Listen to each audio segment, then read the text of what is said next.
Hello, everyone. Quick heads up before we start today's episode.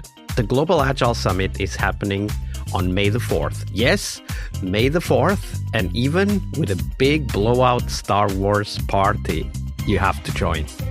It will be online and it's, like always, free to attend. We have 4 tracks this year that I'm really excited about, and I think you will too. Stick around to the end of the episode to know what they are. If you want to check it out already now, you can check it out at bit.ly/Global Agile 26. That's the numerals 2 and 6 at the end. So one more time, that's bit.ly/Global Agile 26. All one word, all lowercase, and 2 and 6 are the numerals 2 and 6. So stick around till the end of the episode and I'll tell you what's in store. But for now, on to today's episode. Hello, everybody. Welcome to our Success Thursday. This week we have with us Efe Gümüs. Hey, Efe, welcome back. Hey again, Vasco. I really liked our episode yesterday. It was long, and I think it could have been a lot longer if we really wanted to dig into some of those transformation topics. So everybody, if you haven't listened to it yet, check it out. But today we're going to talk about success for us as Scrum Masters. Efe, but before we dive into that, what's your favorite Agile retrospective format and why? It's actually hard to define. Like, I cannot just say one Agile retrospective name and claim that as my favorite. Because as we talked before, every single team is going to have different dynamics. And as a Scrum Master or as an Agile coach, whoever you are working with, establishing or creating a retrospective that is actually addressing to the squad's needs or the team's needs is the one that makes the most impact.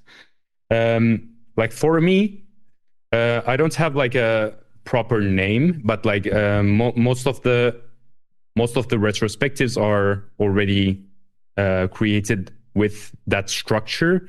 When you have a diverse perspectives and a grown zone, and then converged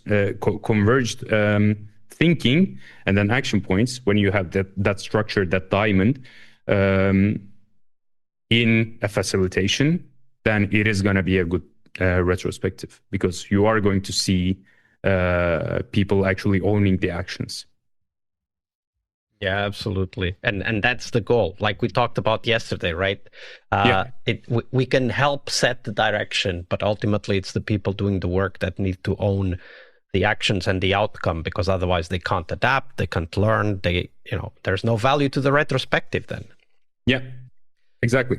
All right. And we do these retrospectives because we want to help teams succeed and we want ourselves to be successful because of that. So share with us, Efe, when you think about your work as a Scrum Master, how do you define success for yourself?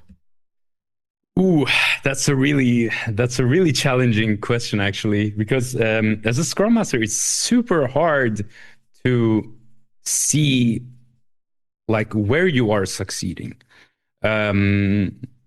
Because does this mean if the team performance increases, am I succeeding? Or if the deliveries are timely, am I succeeding? I would not put it on those type of elements. I would rather say you're a successful Scrum Master if you are actively contributing to the organizational matters, where actually increasing the transparency on solutions, transparency on the problems, and maybe even facilitating some meetings or some brainstorming sessions to reach the group to the solution. That's the organizational leadership part. And when it comes to team leadership, if people feel safe to approach to you with their own problems, if people feel safe to actually talk within the team meetings, team events freely, without without thinking about like that they are going to get blamed or something. If people can actually like raise their voice and identify the risks before delivery and not just gonna say that like at the last day, of course, like there are going to be some what do you call this, some cases where people are not going to notice it like until the end, but of course like those are just like in some cases, as I said before. And yeah, like also your collaboration with other roles, with developers, with product owners, with managers, the healthier they are, the more successful as a Scrum Master you are, I would say. Because it doesn't mean that like you have to check in regularly or like frequently, or just like having a meeting, having a recurring meeting for the sake of having it, but actually making an impact, bridging the gap between the roles and creating value out of this like system, then you can consider yourself as a successful Scrum Master. That's my definition. It's long. So, no, and it's an important one. And actually, I wanted to dig into that a little bit more. So you said like the health of those relationships is important. You also said you don't need to have a standing meeting or whatever, but make sure that you keep track of it and so on. How do you do that, Efe? Like when you think about your role as a Scrum Master, how do you keep an eye or how do you keep observing and reflecting on that health of the relationships with the different stakeholders and of course the team members and so on? Super difficult thing. It's really not easy. And I'm not saying that I'm doing this like 100%. Like it's so hard. Like you're constantly having ups and downs while doing this. Sometimes it's going to be like, oh, it's amazing. We are like actually like having a partnership here, which is also like super important. And sometimes it's just like, I really don't know like what this person like needs from me or like wants from me. Like he just complained like at this session. And as I'm saying, like it's always like having these like ups and downs, but how you can keep this healthy, how like what's helped me the most is actually, as agile leaders, we have to be empathic. We have to, like, there is no case that you are allowed to be like selfish as an agile leader. Empathic does not only mean that like, like at that, what is that person going through at that moment? Of course, as a coach, as a mentor, as a facilitator, you have to read the room. You have to understand where they're at. You have to set the stage. You have to understand with what purpose that person joined that meeting or that one-to-one call. You have to think about those things. At the same time, don't forget about everyone having their different career experiences. If you are talking to more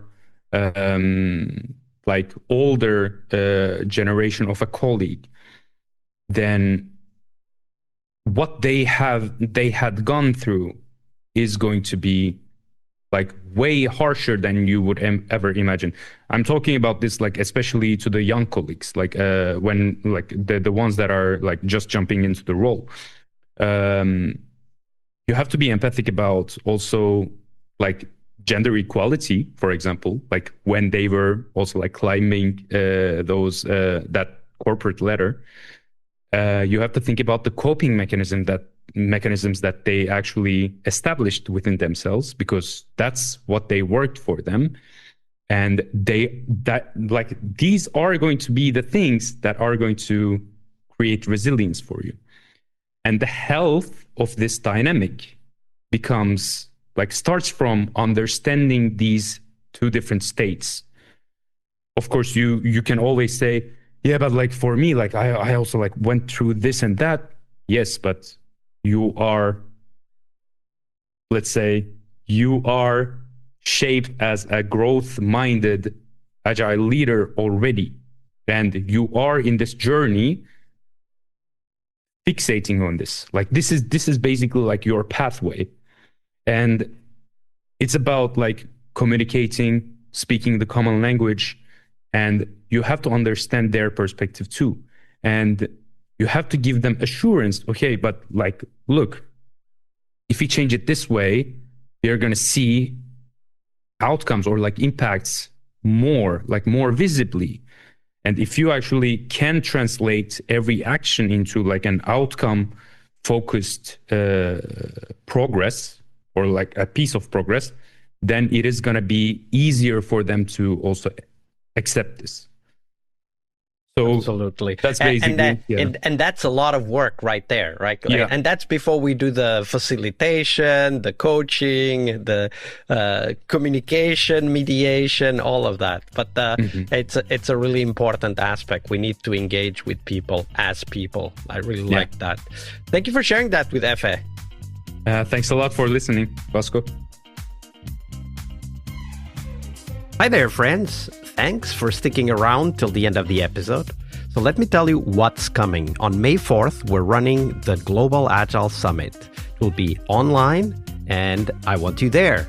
This year, we have 4 tracks, and each one is built around real conversations with practitioners. No slides, no keynote theater, just honest interviews with people doing the work, just like you. The first track is AI in organizations, where practitioners show what actually works. No hype, just AI that makes your Monday better. Happy Monday, everybody. And then we have the people track, honest conversations about putting humans at the center of how we work and keeping them there. And third is Agile in construction. And yes, I really mean brick and mortar construction. Lean and Agile actual job sites. Field leaders removing waste, teams transforming how buildings get built. Stay tuned for what I think will be a super track on Agile in construction. And the fourth track is Agile in gaming, how game studios ship without burning out. Agile inside the creative pressure cooker. Over the years, we've had more than 12,000 participants since 2017, the time of the first summit organized with the podcast. And this year, we're making it easier than ever to join. You can register for free and get access to the summit sessions live during the event week. That's May 4th to May 6th. Or you can grab the practitioner pass and get immediate access to last year's keynotes from Jürgen Appelo, Gojko Adzic, and Mirete Kangas. Right now, even before the summit starts. So grab your practitioner pass and start learning today. Head on over to bit.ly/Global Agile 26. That's 26, the numerals 2 and 6. Sign up, and I'll see you on May the 4th.